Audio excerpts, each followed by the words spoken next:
Hello and welcome to X Vlog Live episode number 1. Thank you for joining us today. I am Mr. BoomStick XL, and today, folks, I have the pleasure of hanging out for the next 60 minutes with Jez Corden of Windows Central, and also he's a part of the Xbox 2 podcast. Jez, my brother, welcome, man. Thanks so much for being the first guest of this new venture for Double Barrel Gaming.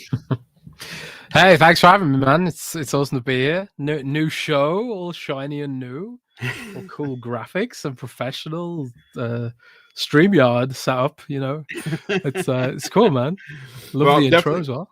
I definitely appreciate you being here. Now, folks, obviously this was advertised to start at 12 p.m. Eastern Standard Time. We went an hour earlier. Jez had something to do on the back end of today before he ends his day. And obviously, you know that he is 5 hours ahead of us here in the East Coast. So, of course, we couldn't miss having him on here. Jez, listen, we got to get right into the nitty gritty. For the next 60 minutes, folks, you're going to be hearing some of the biggest opinions in gaming and opinions that matter, because obviously Jez, I've been a big fan of you for many, many years since I've joined the community.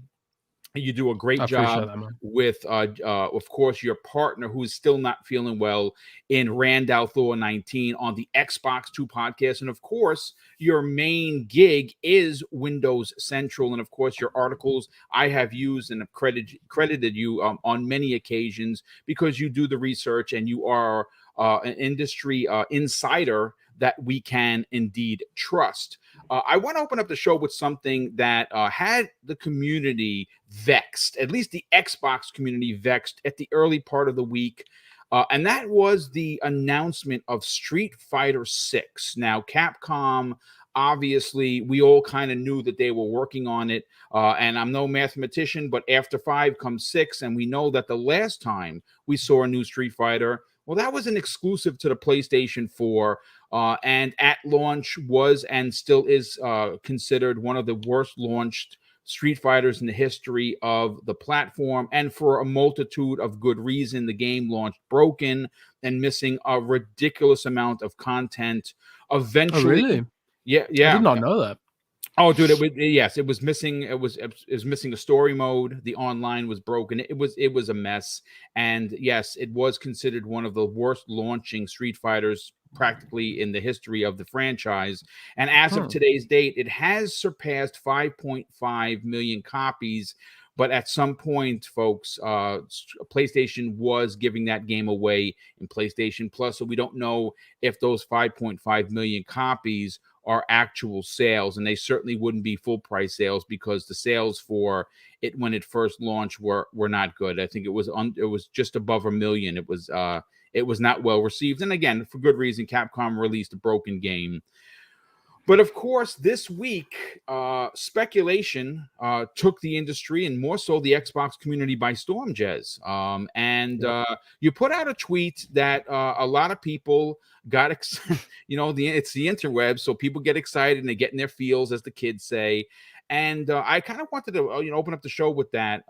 You said specifically, don't expect it on the Xbox. Now, we were talking in the green room, and it obviously you're going to break down why you said that. But would you be surprised if it actually never came to an Xbox? Yeah, I wouldn't be surprised. And I'll clarify why I said that. I didn't say that on the basis of insider knowledge.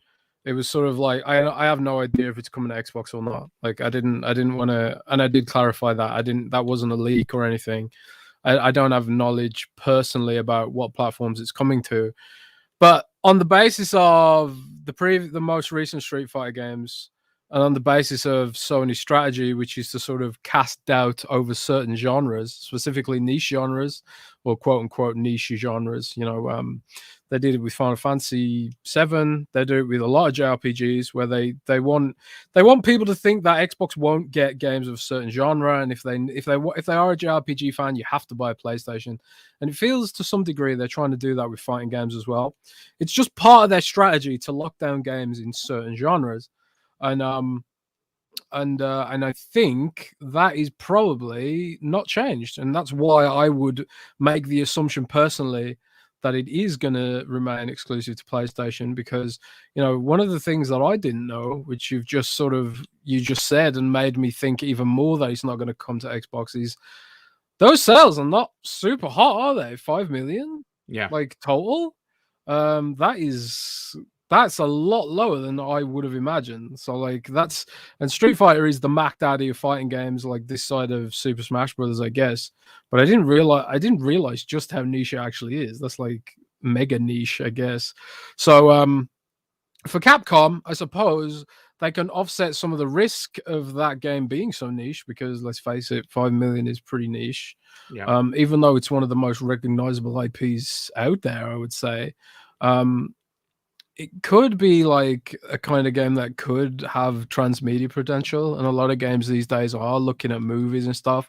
Like the Uncharted movie didn't do that well on Metacritic, but it, you know, certainly did well at the box office. I think they announced it did 100 million or something, Yeah. Mm-hmm. which is, you know, really hardcore. And I can see Street Fighter doing something similar with the right team behind it, but that's, you know, a completely separate discussion. But you know, I just don't feel it in my bones, shall we say, that it'll come to Xbox. Like the other game didn't come to Xbox. It's a niche sort of game. Capcom would be looking for ways to offset the risk of it being a niche game, and Sony's looking to create doubt over the support Xbox gets for certain genres. And to me, it makes a lot of sense that Sony would pay for exclusivity on that, whereas Microsoft wouldn't. So that's why my best possible guess / analyses would be not to expect it. But on the other side, the more positive side, you know, if you don't expect it and it does come to Xbox, then hey, it's a nice surprise, right? Yeah, I you know what I'd like you to do, because I've heard you talk about this on the Xbox too numerous times. We know that Microsoft has a different ideology than Sony. Sony has zero problem money having a game. Now, whether that's because they can't financially go up against a gargantuan conglomerate like Microsoft, they have to do very specific quick hits. And money having games has been something that has been talked about for quite some time. A lot of people don't like it. I mean, listen, I understand the business. I have all three consoles. So if something comes out for the PlayStation 5 that's exclusive, I'm probably going to buy it there. Though, honestly, I would much rather play on an Xbox for a multitude of reasons. And one of those reasons is the controller. I hadn't played, turned on my PlayStation 5 in quite some time until I got Horizon. And using the DualSense, the one thing that I pulled away from it, I realized that the DualSense, as technologically sound and advanced as it is, as a controller, I don't enjoy it as much as the Xbox Series X controller. I just feel that it feels better in my hands when it comes to playing games, which is why, if it's going to release on dual consoles, I'm going to buy it for Xbox 10 out of 10 times. You said something that's super interesting, as to Sony has no problem locking down an exclusive, and Microsoft does. And I kind of want you to elaborate on that, because that's something that I've heard you say before. I mean, Phil is pretty in tune when it comes to the community. Sarah Bond is someone else that has exploded on the scene with her interacting with people from the community. So I'm sure that they hear the cries of the people that want a Street Fighter 6. You don't think that they would go out of their way, considering they don't have a fighting game of their own, to lock that down? I they just haven't been doing it. Like, I don't know exactly why. Since Tomb Raider, really, they stopped trying to do that kind of thing. Yeah. I'm not entirely sure why. There was a lot of blowback from the media about Microsoft doing it. And I think maybe on some level it came across like it was like Microsoft wielding its wallet to hurt the little guy, right? You know, because there's this perception that, like, you know, Microsoft is this big, evil, massive megacorp that has, you know, $2 trillion valuation or whatever, and Sony's this like small, struggling underdog or something. But when it comes to gaming, that couldn't be further from the truth. Like, Sony's Yes. much bigger footprint than Microsoft's Xbox, and you know, money only gets you so far. You know, Sony's built a better strategy, frankly. in the past decade or so. They've got better distribution in Europe. They've got better sales representation in Europe and other countries where Microsoft sort of they just struggle with a lot of this stuff, and it's because of the complacency that comes with Microsoft just thinking they can just throw their money around and buy all these studios and stuff. But for Sony, it's like it's their entertainment is their entire business these days. They used to be an electronics company, but they scarcely are these days. They've become more of a movie, music, and gaming company above all else. And because that's their entire business, they frankly execute a lot better than Xbox does at a lot of this kind of stuff. And a lot of the reorganization around Xbox in recent years has been designed to try and fix that. Like the whole reason that we've now got Xbox as a separate division in Microsoft and not just a subdivision of the Windows team, and that Phil Spencer's not even an executive member of the leadership team anymore. He's literally the CEO of gaming at Microsoft, and that is in recognition of the authority that Xbox now has within Microsoft as an entity. It's no longer like a case of Xbox is as this sort of middling little side project that may or may not get the support of Microsoft depending on how the CEO feels that day. Xbox is now this huge operation within Microsoft that has a CEO of its own.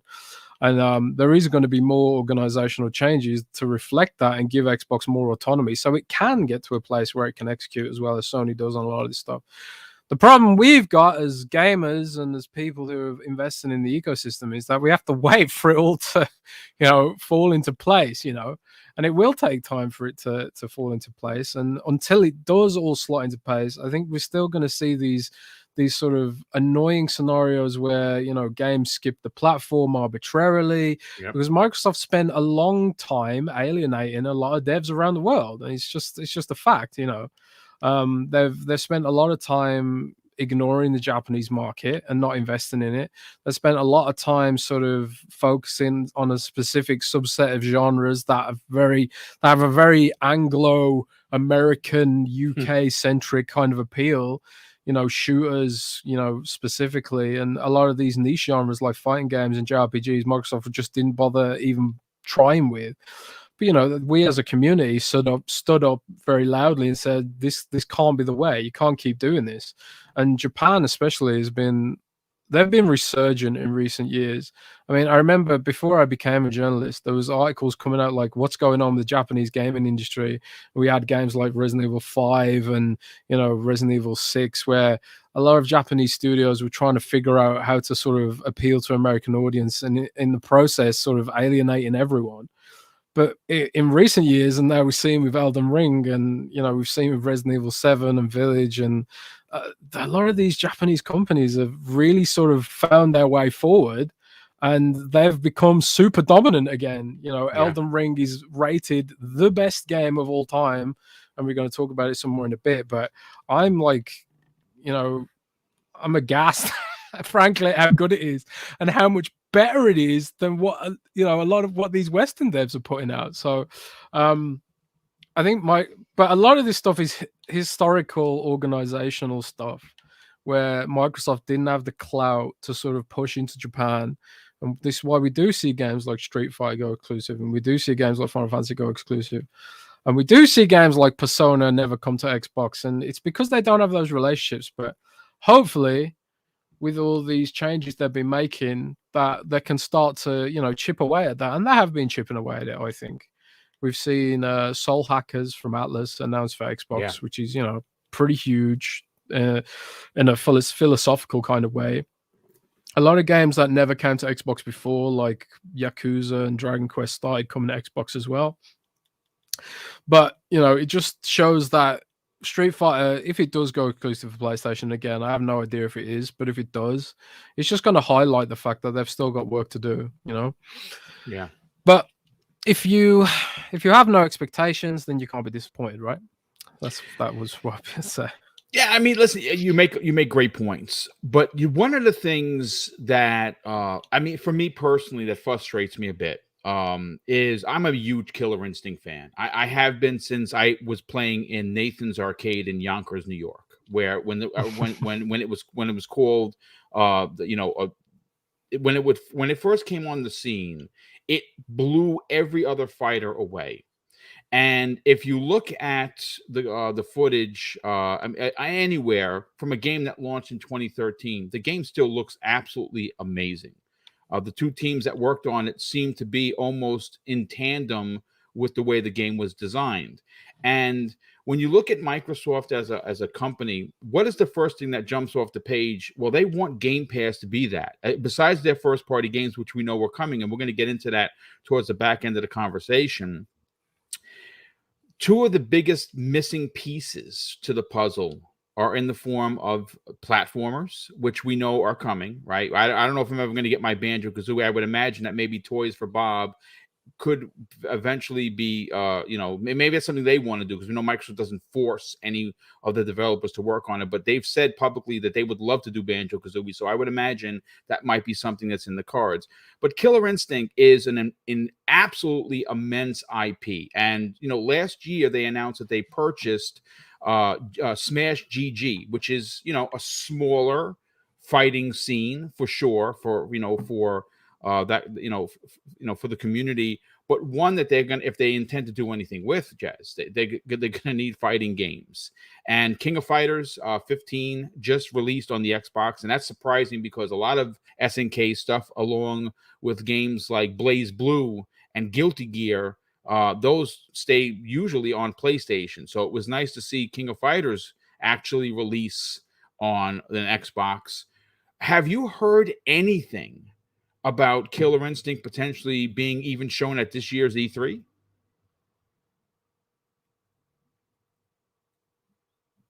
Oh, I think Jez froze. Now, listen, it appears that Jez Corden has frozen. We're gonna continue the conversation, and hopefully we can get Jez back here momentarily. I'm going to go to the chat and see what the chat is saying. Hey, folks, real quick, we have 165 people here. I would imagine that a lot of you were taken aback that we decided to do the show early, and that's because obviously Jez had something to do after this program, so we went an hour early. If you are someone that enjoys the podcast, please do me a favor, share this out on social media and let the other folks in the community know that here he is. Jez, you're back, brother. Welcome. I'm so sorry about this. Like my internet's been really spotty the last few days. No, that's perfectly okay. Listen, I don't know if you got a chance to hear the question, but is there any evidence at all that Microsoft is going to take something like Killer Instinct and make it a priority? Because obviously it's one of the genres missing from the portfolio of Xbox Game Pass. I mean, again, like I said, I'm not sure if you heard it. Platformers are, in at least for me, incredibly important if you want to bring the family element into Game Pass, which I hope that they do. But as a Killer Instinct fan, as a diehard fan of the series, I'd love to see it come back. And have you heard anything? I personally haven't heard anything about Killer Instinct. I know Special Nick over at Xbox Era, he put out that Microsoft's exploring working on it again. I heard these vague industry rumors that Microsoft might be exploring partnering with a Japanese dev on it, maybe one of Bandai Namco's fighting game teams. But I quite honestly have not been able to hard verify that to the point where I'd be confident enough to put it in an article. It's like I talk about like Vega rumors on podcasts and stuff, but when it's like, making it official, and when I'm super confident about something happening, I'll usually put it in an article on Windows Central. But so I have no personal, I can't offer people a personal guarantee that this is happening. I trust Nick has properly vetted his sources on this, shall we say?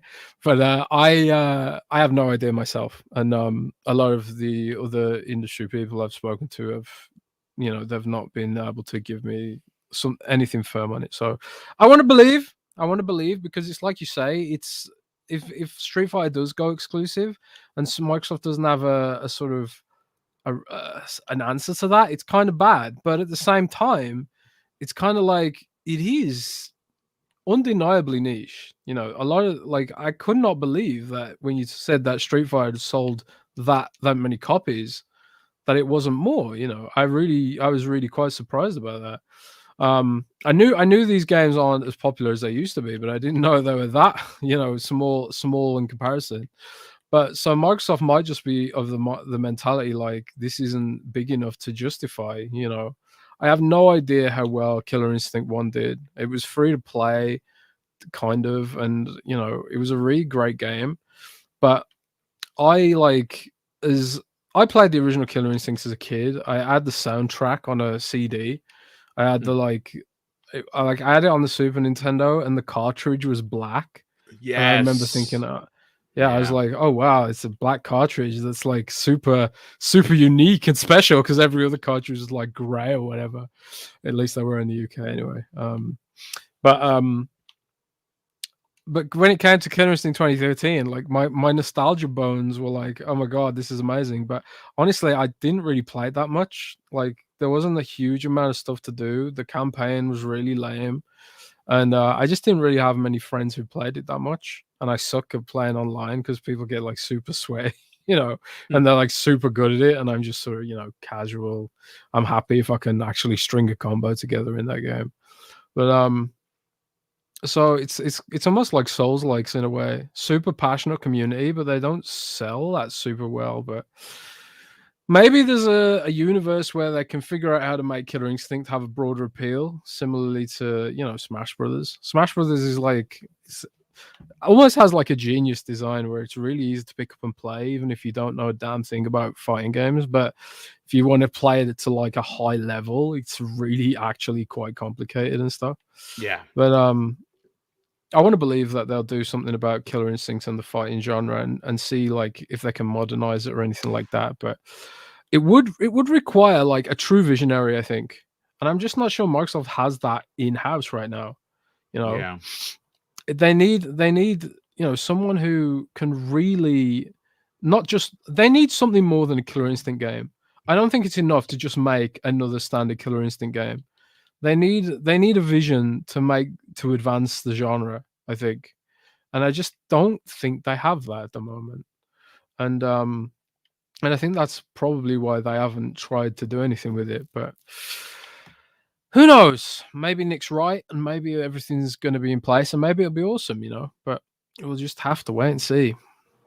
Yeah, you know, I mean, the only one that jumps off the plate for me that if Mike, you said they don't have anybody in house, right? And obviously that's a fact. They don't have the two teams that worked on it. One doesn't exist anymore because Amazon bought them and then closed them down. And the other team that's working on it is actually doing their own thing. They're apparently working on a third person kind of a game. Um, you know, you always wonder if this would be one of those instances, Jez, where they go out and they get another realm. Right. They, you know, obviously we've heard for many months now, I would even dare say a year, that that's one of the studios that are potentially on the selling block for AT&T/Discovery. And it would be pretty incredible. I mean, we've seen it at half a dozen times that Ed Boon actually said that he would love to make a Killer Instinct game, even though it would be different than what we play in Mortal Kombat. Him and Phil have had conversations like on Twitter, and Phil actually responded back. I think it was back in 2015 where he said after Boone tweeted that he would love to do a crossover between KI and MK, and Phil said explicitly, "I love that idea." So again, that was 2015. We're in 2020. That's 7 years ago. We have seen nothing of it, but it makes you wonder if I mean, listen, you know, you've talked about this on the Xbox too. We don't expect Microsoft to do anything really big while they're trying to get this deal with Activision Blizzard done. I don't know if not getting involved in bringing in a studio or two into the mix would somehow hurt them to do that. But I'd love. I mean, what are your thoughts on that? I mean, I again, this is just speculation, folks. So don't get crazy. Jez Corn is not saying that they're going to buy it, but I mean, you made mention they don't have anybody in house, and that's a fact. They can fix that with one purchase. It's true. Like I've been told that like I speak to people who sort of understand how these things go, and like I was told that during the process of acquiring Activision Blizzard, they may hold off on trying to acquire any other devs, but the acquisition of Activision Blizzard it's a political process. It's Yes. honestly like there is a huge political element to what they're doing with that stuff. And the political element is probably like gonna take a bit of a backseat given what's going on in the world right now. Um, a lot of politicians will probably not be caring too much about what Microsoft wants to purchase in the foreseeable future because they'll be distracted by very, very dark geopolitical things that are happening elsewhere in the world right now. But um, like the whole Time Warner merger thing, like that ended up going through by default because there was like it was just like there was no objections to it. They just Hmm. didn't bother to really examine it in any detail. And I think like the new sort of Biden administration, like people had suggested that some politicians may try and make a name for themselves, trying to interfere with the process of the acquisition by like, oh, we're reining in big tech. Well, look how great we are, kind of thing. But given what's going on in the world, maybe that's going to be less of an appropriate course of action to take.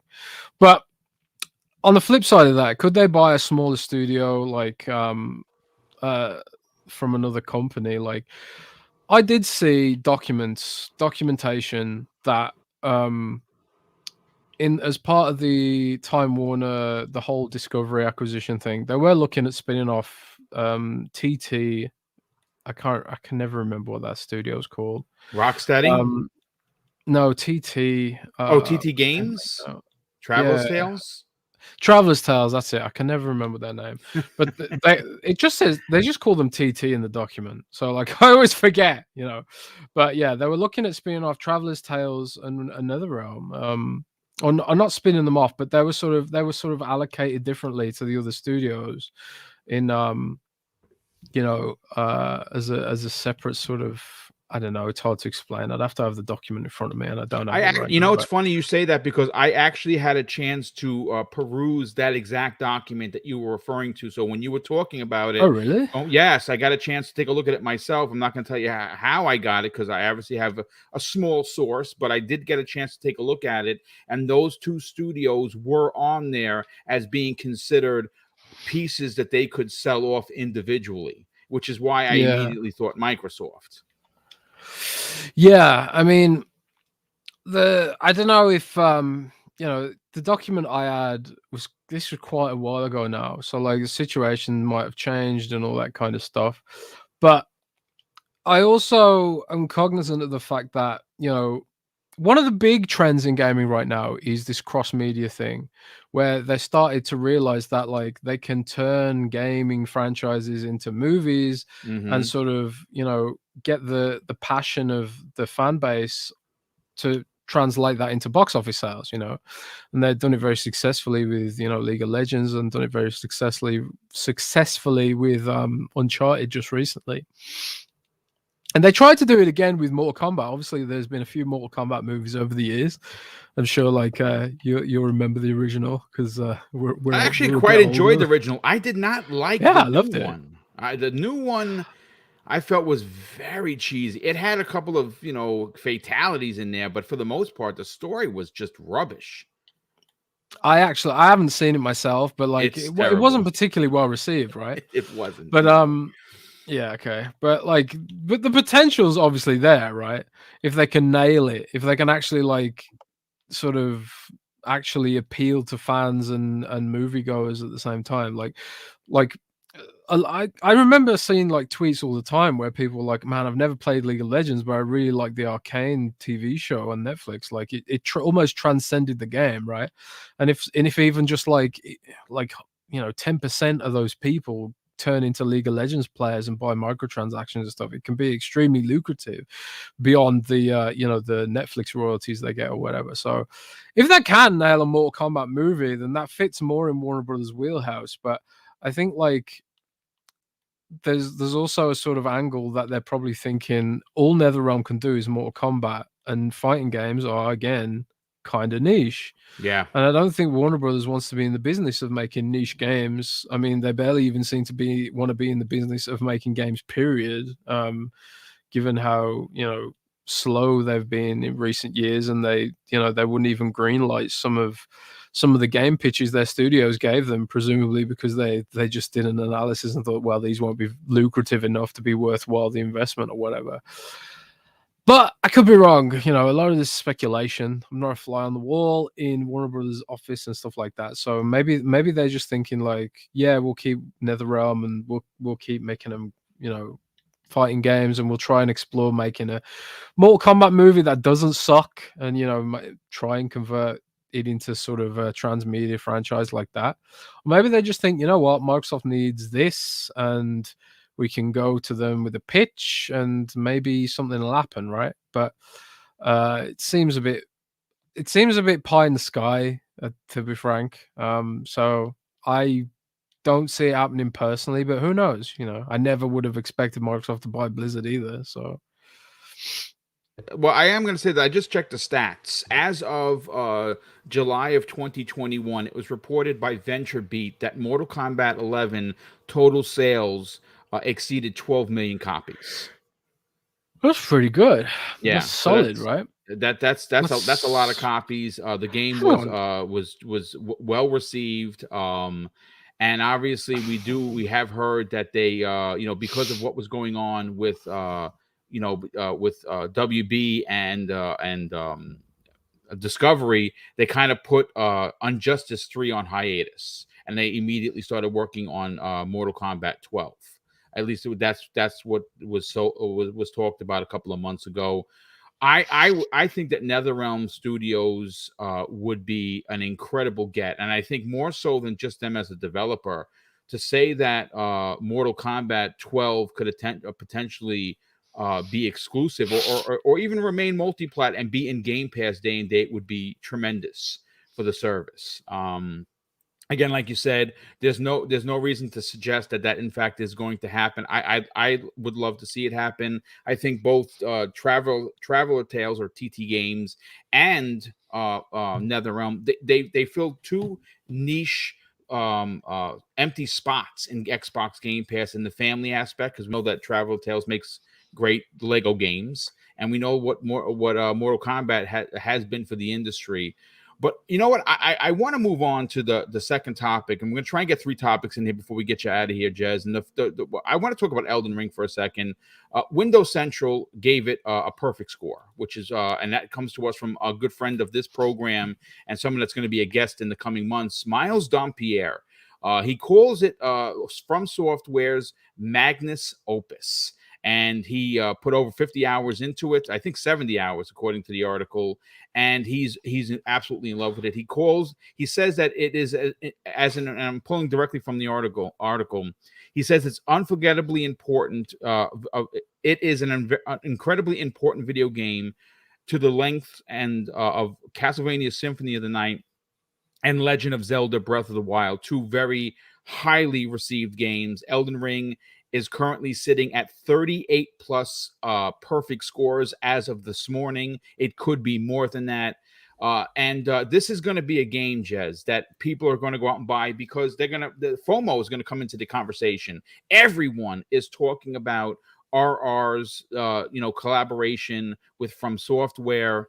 And I think people are like myself. I'm not a Souls guy. Like I just don't play those kind of games because I don't have the patience to die 1,000 times when I can be doing something else. I know you are a Souls guy. You're actually playing through a Souls game right now. You've talked about it on the Xbox 2. As a matter of fact, you were playing it while on the Xbox 2 podcast. I'm playing it right now. Well, there you go, folks. Live on the air for you. Jez, here's the thing. Man. One of the conversations that continue to rage on social media is the conversation of, should a game become more accessible for the general audience, meaning maybe a story mode or an easier mode. Now, we have heard, and again, I haven't played it yet. I'm going to start playing at midnight tonight like everyone else, that this new game From Software is more new player friendlier.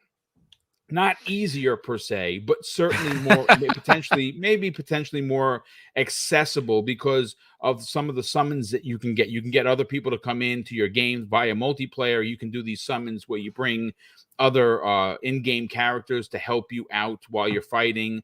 And I guess some people are considering that to be more helpful, I suppose. What is your opinion on that? I mean, because I mean, because a lot of people get in their feelings about this. People feel like, oh, if you make an easy mode, somehow it's going to ruin the game. And I've seen both sides of the coin. There are a subset of people that feel that if you suck at this game, maybe it's just not for you. Not every game is for every gamer. But I tend to kind of side with the people that may want to spend the money on this game and are boxed out because of the difficulty. And I think that I understand that From Software has its fans. But I think that if you're trying to sell a game that cost $100 million to make, you can't sell 4 million copies of that and expect that to be good. You want to sell 12 million, 25 million copies, and it could sell more if it was more accessible. What are your thoughts on that? Well, the thing is, we just put too much emphasis on the idea that being killed means you failed. We have this sort of, I don't know why, and it's again, I blame Western devs for this, because a lot of Japanese games were never like this back in the day.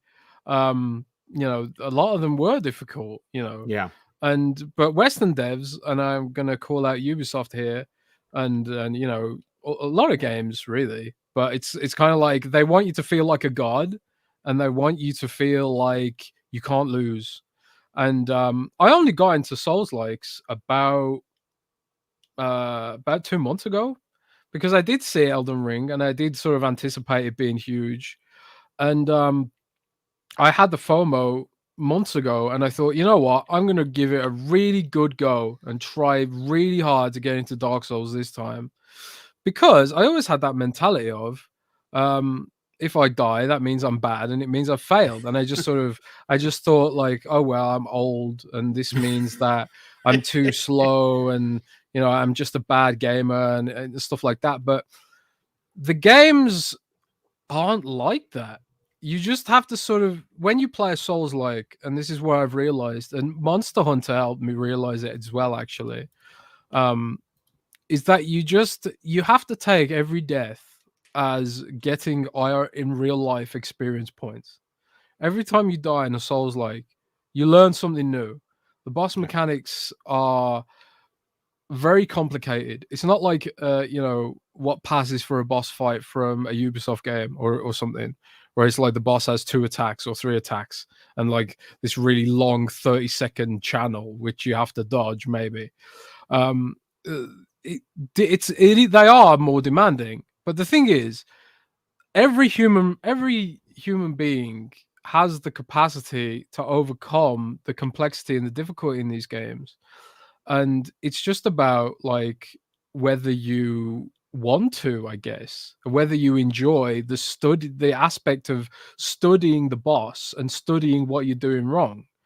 And I got really into Monster Hunter Monster Hunter World, because I had a couple of friends who were really into it, and they helped ease me into it by explaining some of this stuff, because Monster Hunter and Souls likes share a lot of common DNA. They're both very brutal games and a lot of their difficulty centers around boss battles exclusively in Monster Hunter's case, because there's no real campaign in Monster Hunter. The whole game is boss battles, really.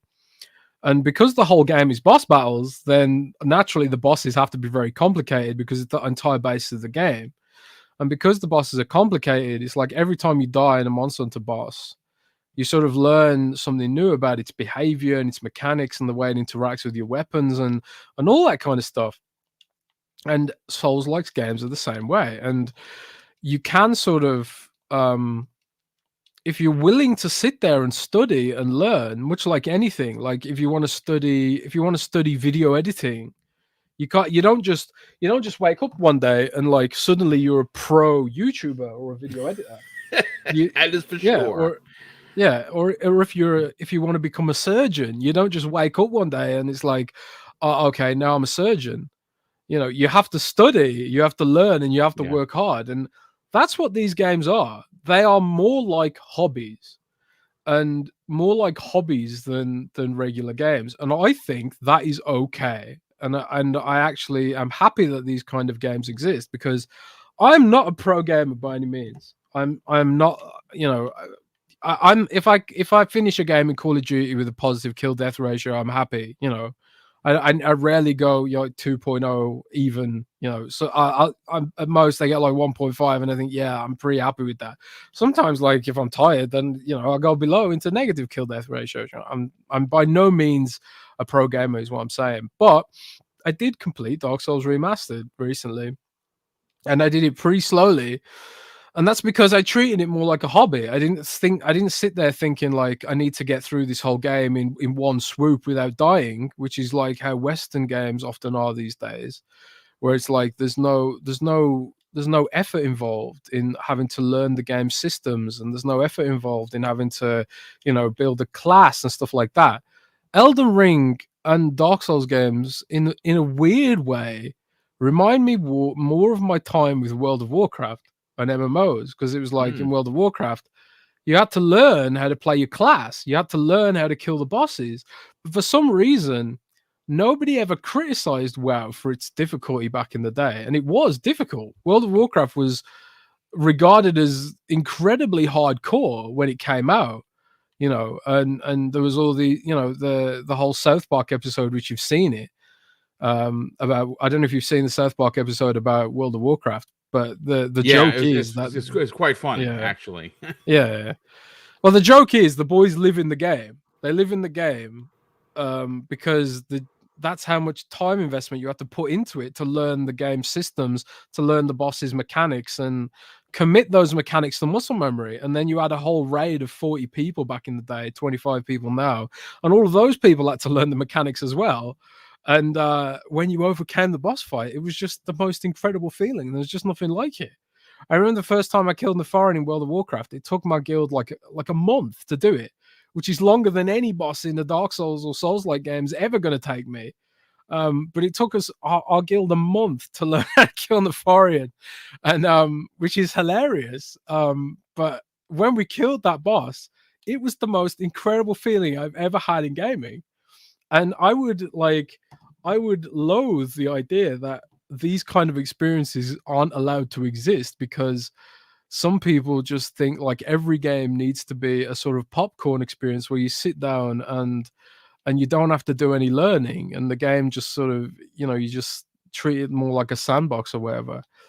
So do I think like, but at the same time, I'm not the kind of person who would gatekeep these kind of games having a story mode.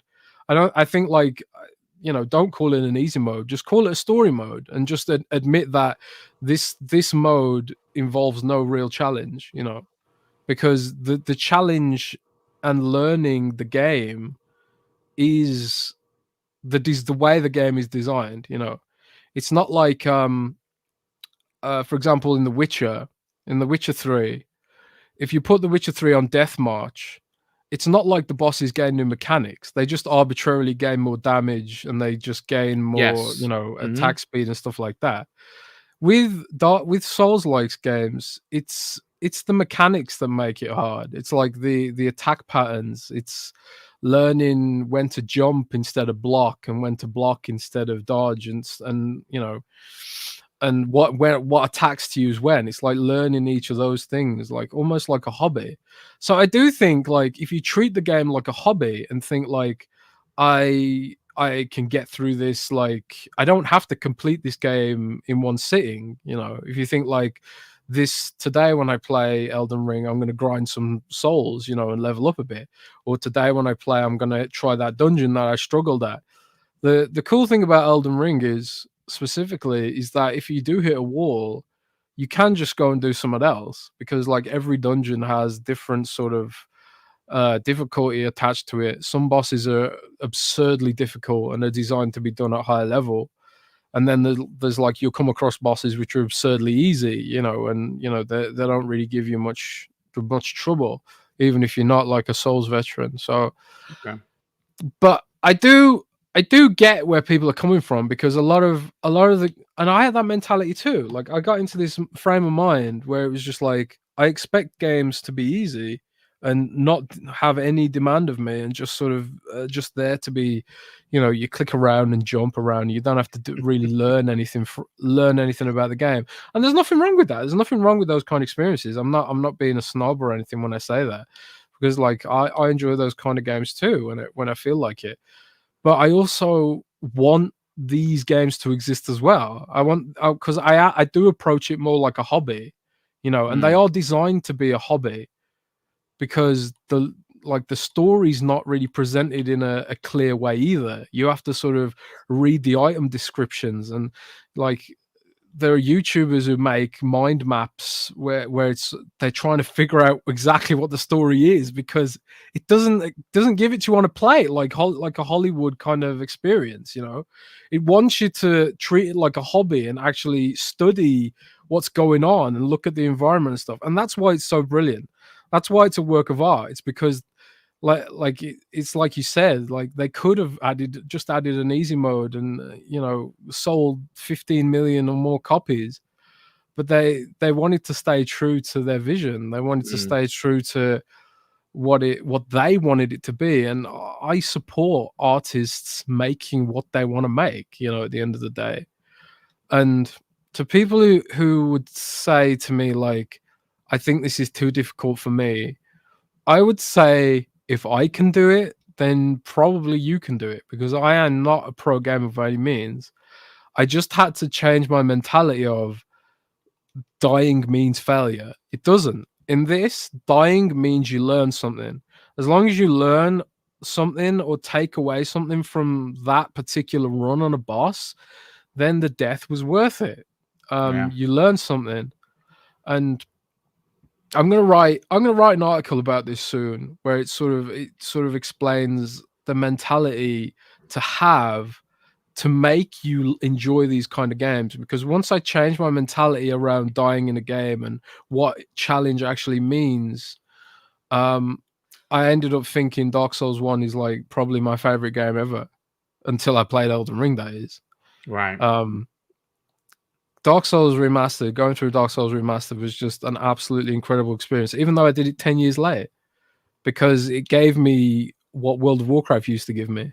That sense of getting really invested in a game in a way that I hadn't since classic World of Warcraft. So, I don't know. The debate will rage on, and I know it will, and it's fine. I appreciate the opinion that it should have a story mode, and if it did have a story mode, then I don't feel like it would detract. Like, there should be an Elden Ring mode where it's like their vision, and then a story mode maybe where it's just like a lot easier. I wouldn't mind that at all, and I don't think it would detract from the game.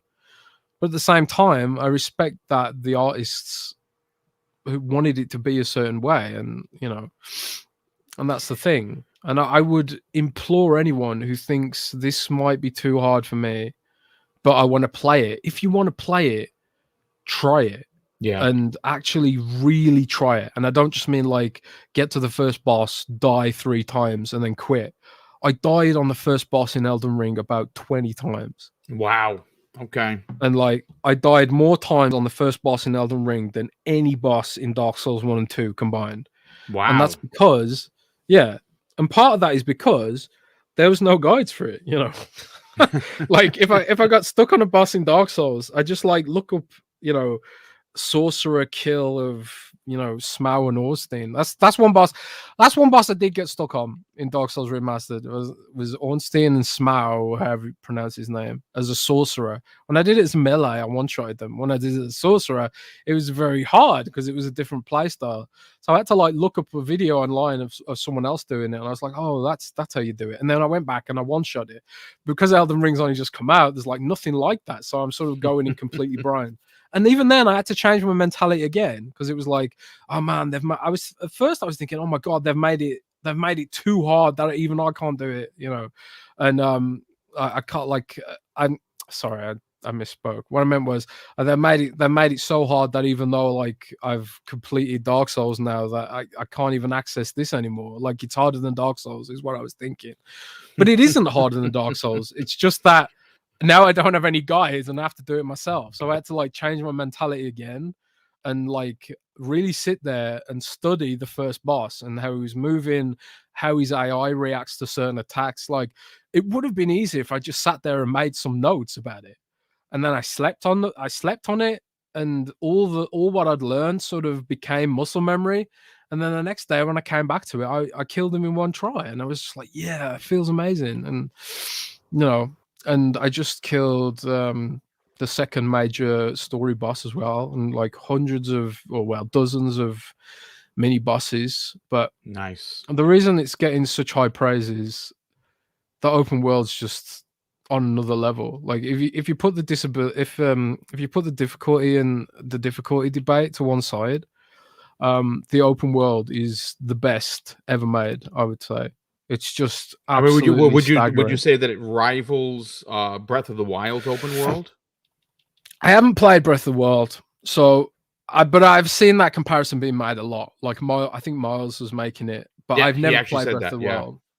Yeah, I've never played Breath of the Wild, so I can't make that comparison myself. But I do want to go and try Breath of the Wild now because a lot of people were saying that it's like Breath of the Wild. But it's just so dense. It's so vertical, and as well, like you can go really high up into the mountains and really deep underground, and it's just like I just can't believe this game even exists because of how dense it is. Again, it reminds me of World of Warcraft. Like when I first time playing World of Warcraft, I was like, oh my God, I can't believe how big this world is. And there's just so much to do and so much to find and so much unique stuff and hidden secrets and mini bosses and stuff like that. Like, and it's just staggering, man. I can't even describe it. Well, you're 50 hours into it, and I know you literally cannot wait to get back to it, which is great. I think I agree with you, Jez. Look, a lot of people in the chat. We have well over 300 people here, which is fantastic. So, of course, if you are finding the channel for the first time, please consider subscribing. And of course, if you are a regular, hit the like button for Jez and myself, because we still have a little bit more show to go before we get on out of here. But look, there are a lot of people in the chat, Jez, saying that Souls players kind of thumb their nose at the community, and I've seen that more times than not. And that's fine if you are a Souls person that doesn't want change to come in the form of a story mode. I understand you don't want your chocolate and your peanut butter. I hear you, but I think that when you see these games, development costs have gone through the roof. 10 years ago, if you would have said the game was going to cost you $125 million to make, you'd be left out of the room, right? They get you on out of there and put you in a straitjacket because they're like, yeah, this guy's not a good investment, dude. Let's get him out. But now that's becoming common standard fare. Games are costing as much as films. And a game like this, I would imagine, again, this is just me speculating. I have literally no idea. This is $100 million game. I don't know if 5 million sales or even 10 million sales, for that matter, are enough for without having something making it more accessible by having a story mode. And I think that the story, like you said, Jez, having a story mode would not change how. Let's say, for instance, I played it on story. And you played it on the regular Elden Ring difficulty. Could we still have conversations? I think we could. I think we'd be like, hey, Jez, did you get to this point? Did you find this mini boss? Yes, I did. And how was it? Oh my God, it was incredible. It took me 3 hours to beat him. I think like the thing is like there is gatekeeping in the Souls community, no doubt about it. Like I definitely. Oh crap! Wrong button. Hang on a sec. What the hell? You're good. We still hear you. What was that? I screwed up my audio somehow. Oh. I turned off my earbud by mistake, and the audio started coming through my speakers. Oh God, I hate audio on computers. It's such a mess.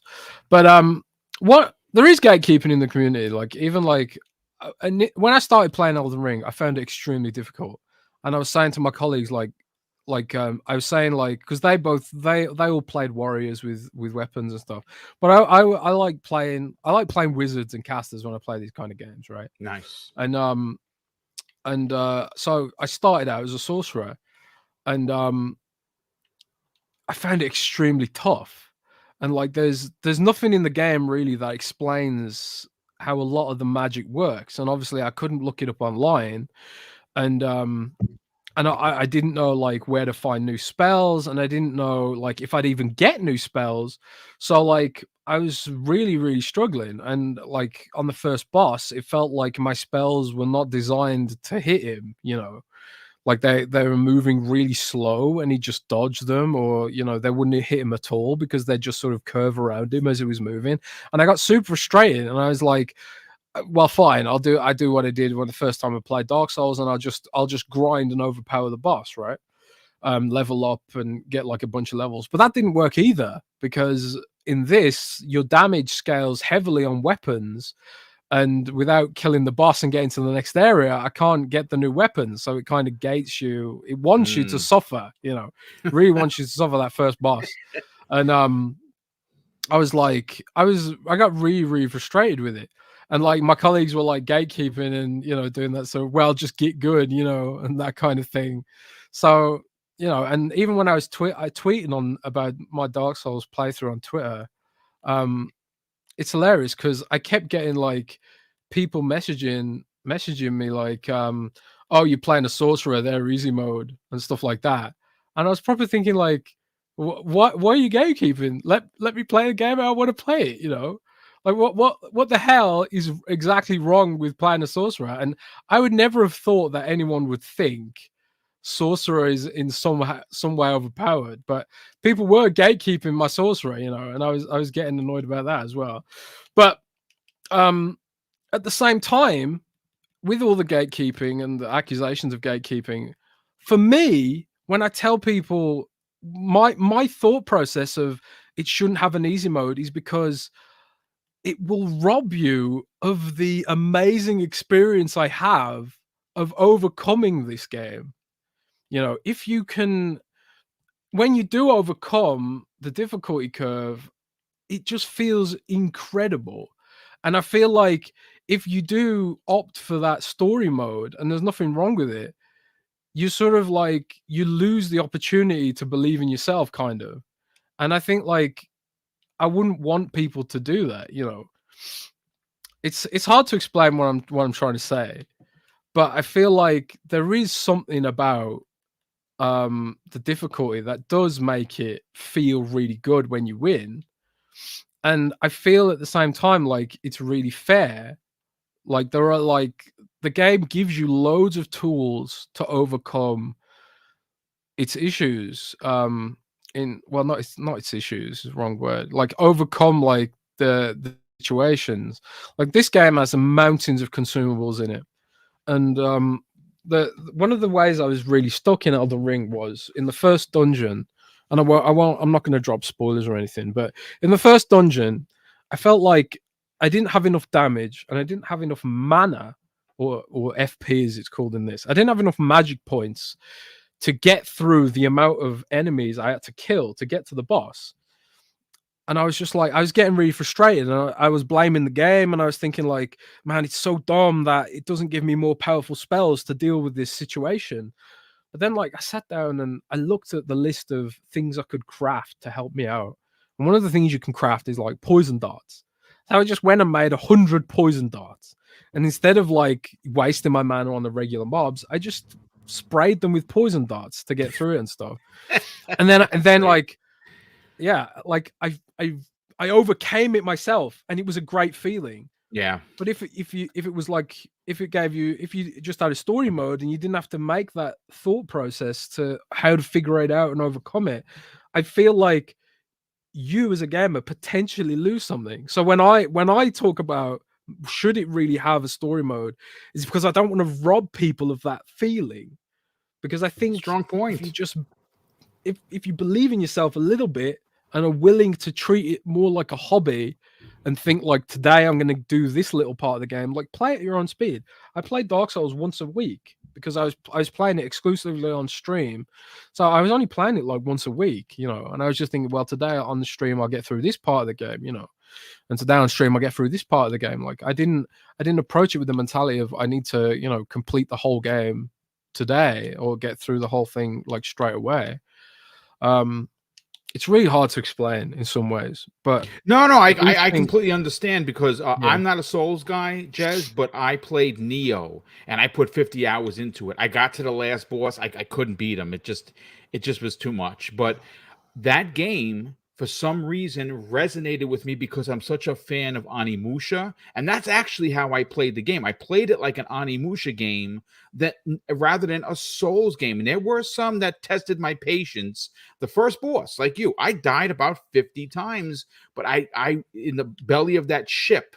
That was if you've played Neo, it's the first boss, and he was an MF for sure. But when I finally beat him, I sat back in my chair and I said, wow, I feel like I did something. Like I wanted to go and find the next challenge. And that's why I put so much time into it. And I have a strong feeling, a strong suspicion that I'm going to really enjoy Elden Ring. I am not opposed to the story mode. Honestly, to be completely fair and transparent, if there was one, I would probably play through it first in that mode, so I had an understanding of the mechanics of the game, the crafting of stuff that would keep me engaged. But listen, I know that this was originally supposed to be a 60-minute show. If you can go a few more minutes, I'd appreciate it, because we really do have to touch on the second half. Which, yeah, I'm happy, man. Yeah, I appreciate it very much. Look, 2022 is shaping up to be a bland year for Xbox, right? There's no doubt about it. 2020, we're spoiled. 2021, at least as long as I've been covering the industry, and it's only been 4 years, Jez, is probably the best release on Xbox regarding first-party titles in a decade. When you talk about Flight Sim, Psychonauts, you talk about Halo and Forza Horizon 5, with a host of others. It has Xbox gamers pretty spoiled that, wow, this is an incredible year. 2022, it appears that it's going to be we're going to have a bit of a lull for sure. And again, we know Redfall is coming. We don't know when. Supposedly that's going to be in the summer. We know that we have the PlayStation exclusive Deathloop coming to Xbox. I know a lot of people are excited for that. I am. I bought it for the PS5. Didn't complete it there. I probably will beat it and quite enjoy it on the Xbox for a multitude of reasons. But when you look at the back end of the year, Jez, October, November, and December look to be they have a good lineup of games coming, right? I mean, obviously we know Stalker 2 is coming December. Starfield is going to be November. That's going to be an industry changing game. I feel on the same level, potentially even more than what we're seeing with Elden Ring. And you have Scorn in October. Now, Scorn is going to be a niche title because it's very dark and it's very alien-esque.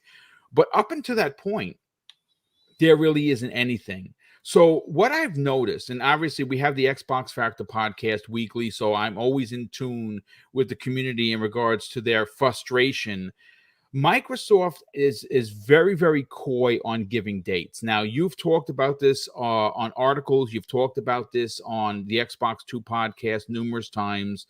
2023 and 2024 are going to be huge years for Xbox.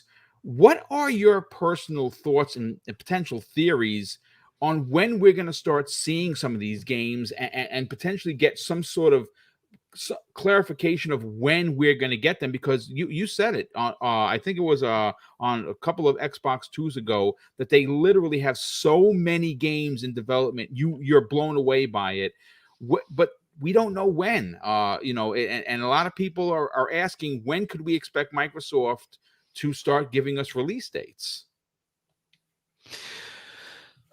I mean, it is tough. It is a tough topic, as an Xbox fan and all that stuff. 2022 is I think you said it was dry, right? Yeah. That's being quite kind about it. It's dry. I mean, let's face it, Starfield is doing the heavy lifting this year, to say the least, I would say. Yeah. But it is what it is. It's sort of like COVID happened, and Microsoft was very aggressive in sort of ensuring that its staff were protected, and they were very aggressive in shifting to work from home, but they didn't have systems in place to make work from home a very efficient way of working. And I think, honestly, if you look at Halo Infinite, that is a very prime example of a game that was uniquely impacted by COVID, in my opinion. So I think 2022 is sort of I don't know what you call it, the sort of the year that was lost thanks to COVID. It's like the ripple in sort of, games that were sort of nearing the end of development, launched the last couple of years, and then like games that were in mid development they suffered the most delays. And I think that's why like 2022 for Xbox exclusives is a bit thin. Thank God for Starfield. And because I do, like you, think Starfield is going to be a very big moment for the industry, and for gaming. I think it's going to be another Skyrim moment. I can see Todd Howard and pushing that formula to the next level, and I think Starfield, I personally have faith that Starfield is going to be a truly amazing game. But a lot of these other games, and I think I think someone on my team put out an editorial about it recently. Was about like, it was Miles again, actually, thinking about it. Miles put out an editorial saying like Microsoft needs to have sort of an answer to Nintendo Direct, where we can Yes. get a little update Yeah. on like games here and there to sort of keep us, I don't know what the word is, sort of enticed and excited about what's coming. Because I think like in a world where we have to wait to E3, it's sort of, people are like less patient than they used to be. And Yeah. especially when we've got Sony quitting E3 and we've got Nintendo quit E3, and they both do their own thing now. It kind of sucks that Xbox is the odd one out and the one that isn't giving us anything in the interim to look forward to outside of like the Game Awards. And at least they gave us something at the Game Awards, but like I'm still waiting to find out like about a lot of these other games and what they're doing. And it's sort of kind of sucks having to wait. And so I think like a lot of the anxiety that revolves around the 2022 launch lineup being sparse would easily be rectified if they did have a show like Nintendo Direct, where they could be like, yeah, this is what we're doing for this, and this is what you can expect then, and this is what you can expect here, and and all that kind of thing. But for whatever reason, we don't have it. And I don't know what more to say. We just need to wait and be patient. And it sucks that we're having to still say that, because I feel like Xbox fans have been the most patient ever, waiting for Microsoft to sort out its shit and get some studios and get some exclusive and stuff like that. And they finally do have the roadmap, but we're still in that holding pattern really until Starfield gets going.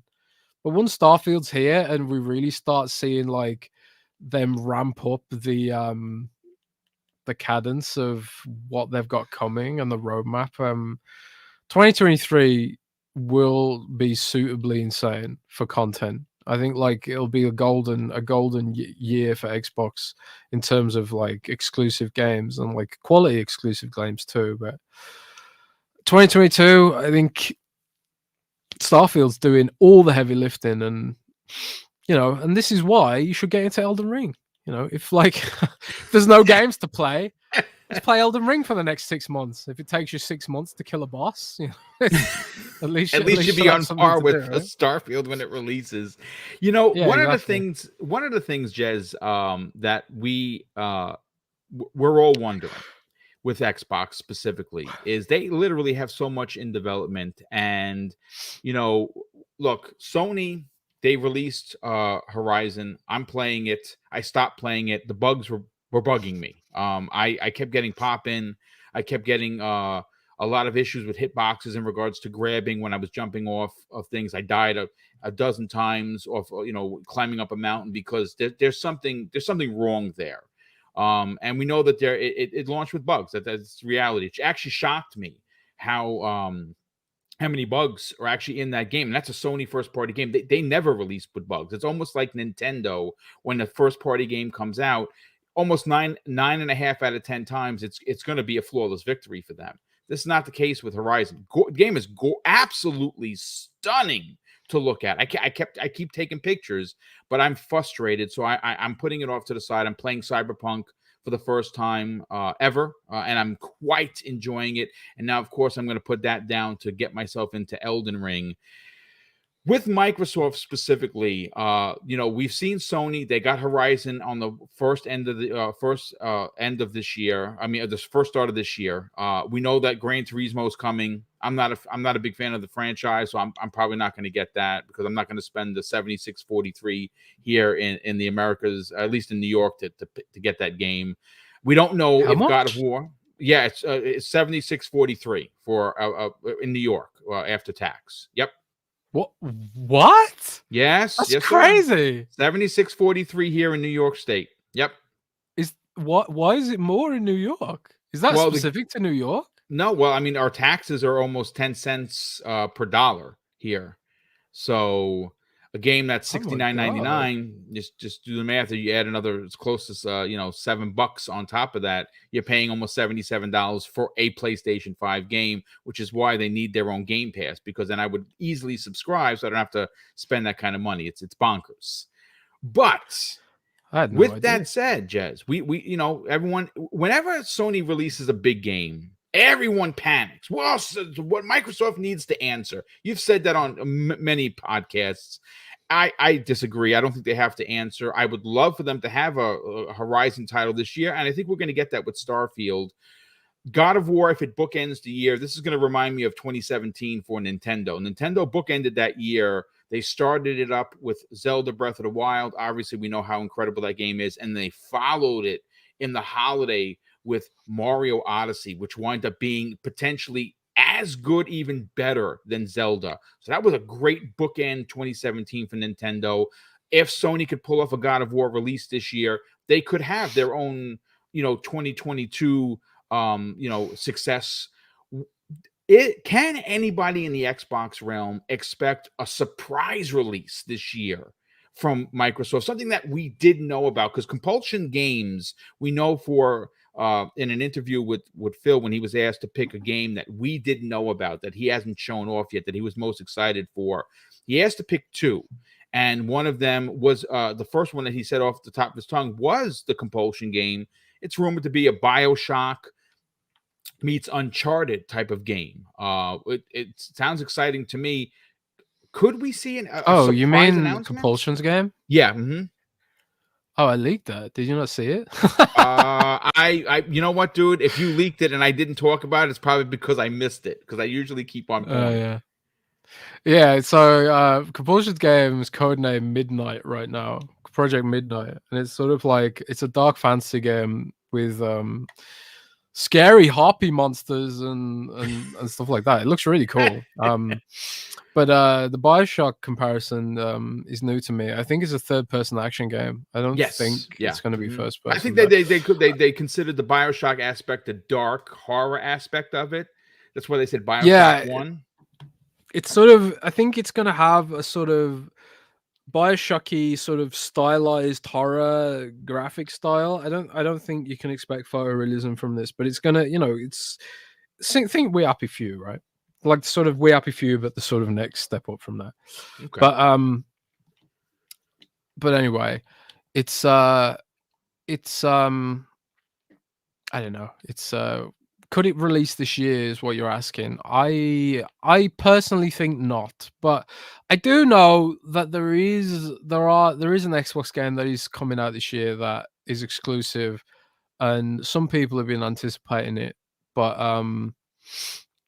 I do think we'll see the Age of Empires Xbox version this year. So for those who are excited about that, I think you've got that to look forward to this year. But beyond that, I honestly have no idea. I have no idea what else could launch this year. So I hope there's a surprise, but I don't have anything. There's nothing that I'd want to put out there that I'd get people excited for no reason, right? But who knows? Microsoft is pretty good at surprises sometimes. Yeah, I mean they we don't know what E3 is going to look like for them because that's been canceled. Even the digital version, we know that Jeff Keighley is doing his own event again. Last year's wasn't great. I expect him to return this year in a big way because he's not going up against E3. There's literally everyone's going to be doing their own thing. I'm hoping Microsoft's event is about 70 minutes and they do give us some new looks, maybe Fable, maybe we get a shot at Avowed, maybe. But I mean, again, 2022. I didn't realize it was that dire. When I said it's light, you were like I was being generous. That's scary because that means that they don't have a lot in the pipeline through first party.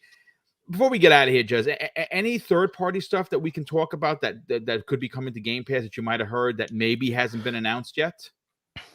I don't get much information about Game Pass, to be honest. So there won't be anything from me with regards to that.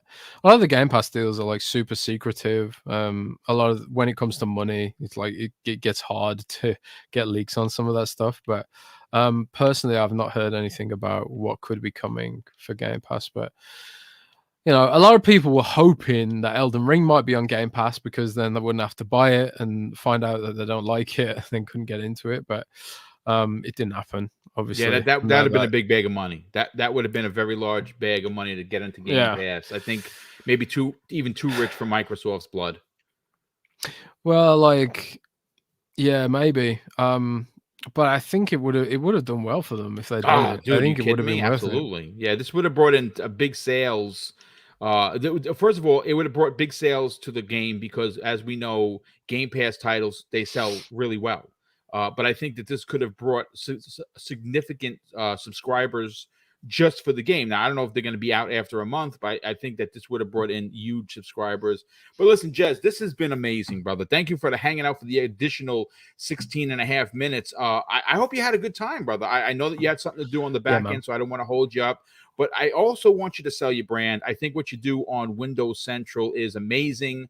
I love the articles. I've quoted many of them in a ton of the shows that I do. Of course, I love what you and Rand do on a weekly basis. Last week, obviously, you guys missed it because Rand is still under the weather. And we don't even know if we're going to get him back this week because I've actually reached out to him several times and I have not heard back from him. So I hope that he is feeling a little bit better. Sell your brand, bro. Tell everyone where they can check you out on Windows Central. And more importantly, what you and Rand do on a weekly basis on the Xbox 2 podcast. Yeah, so well, first of all, thanks for having me, man. This is a cool format, and I think these kind of chat shows are really fun. I do prefer the one-on-one sort of podcast because when there's loads of people, it can be hard to cut through the big personalities and stuff like that. Which is why we do the Xbox 2, and we don't have any more. It's because I'm shy, basically. But yeah, thanks a ton for having me on. And if I've been low energy, it's because I'm feeling under the weather as well. So I appreciate people bearing with me as well on that, and also because my internet went down. And I've been podcasting off my data on my phone, so I'm looking forward to my phone this month. But yeah, I'll my articles are on windowscentral.com/gaming if you want to skip our Windows coverage, and also I have a YouTube channel, Tea and Violence, where I stream Souls likes. And I'll be streaming Elden Ring on Saturday if you want to check it out before buying it. We'll be starting over from the beginning. Nice. So there won't be any spoilers or anything from my 50-hour playthrough. But by the way, those 50 hours, I'm nowhere near the end. I've just got that's 50 hours in the first 2 areas, and I think there's 8 areas or something. Holy cow! Wow, that's saying something. The game is huge. It's ridiculously huge. I was when I was in the first area, I was like, oh my god, this map is massive. And then I realized it was just an eighth of the map. And it's funny because if it was a Ubisoft game, I'd be thinking, oh, that's too big. but because it's so good and so dense and so handcrafted, like there's no copy and paste. I think like the only thing I've seen copy and pasted is like, you know, random enemies like birds and skeletons and stuff like that. But like in the interior locations like dungeons and castles and stuff like that, there's just no copy and paste. Like everything is unique, handcrafted, like Skyrim was back in the day, you know. So yeah, it's huge, but it's high quality huge at the same time. But yeah, I'm on Winter Central, Team Violence on YouTube, and also Xbox Two podcast on YouTube with Rand Althor19. And you know, thanks again for having me, man. And you know, hope everyone's staying safe in this crazy world we live in. Yeah, it's a lot to be concerned about outside of video games. What's going on with in the world, which is again, as someone who likes to look outside the window and realize that yes, there is a real world. It is terrifying. Real quick before we get you out of here, Jez, let me just read off some of the super chats. We had 2 come in from Drawn TJ, actually 3 of them, and he said. Hi, good morning, guys, and thank you so much for being here. Drawn TJ. He says you can use the Xbox Series 2 Elite controller on your PlayStation 5. You just need to plug in the Bluetooth adapter. He also says how easy is it to invite friends? Did you invite anybody into your game? Sorry, what did you say? What was he that wants to question? know about inviting people into your game for Elden Ring. Is it easy? No, it's not easy. It's like in Souls-like games, like everything is a game mechanic. So like because like the other Dark Souls has multiplayer as well. Yes. And what you do, it works the same way. You don't. It's not like you can just join in and co-op the whole game like Dying Light. It's sort of like you join in for that event and that event only to help out a friend. So, for example, if you are struggling on a dragon, you summon them in, and then you kill the dragon, and they get kicked out of your game until you summon them again. If you're at the start of a dungeon, you can summon them in, do the dungeon together. The end of when you kill the next boss, they'll be kicked out. So it's wow. it's sort of like a passive sort of co-op system, where you summon people in if you need the help. And of course, in this game, you can also summon NPCs to help you out. So, and some of the NPCs I've got are absolutely crazy. I got like an NPC who's a tank with the ultra great shield, and I got an NPC that's like a sniper with a massive longbow that seems to have an infinite range. So I can like put her on a yeah, I can stick her on a cliff, and she's really helped me out on some of the mounted battles. So a lot of the fights are best done on horseback as well, which is a lot of fun. Oh, nice. But almost in fact every boss I've fought lets you summon in NPCs to help you, and it does make it a lot easier. But like the other Souls games were like that too. Like in Dark Souls, if there was a boss that I guess the developers felt would be too hard for certain classes without something to bounce aggro off, they do let you summon in NPCs. Even in Dark Souls 1, you could summon in Solaire to help you on the Gaping Dragon, for example, and he'd help you on Ornstein and Smaug as well.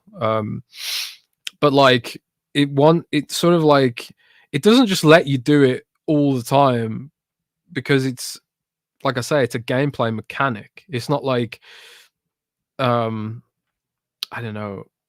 It's not like a regular co-op game. It's like you summoning them in.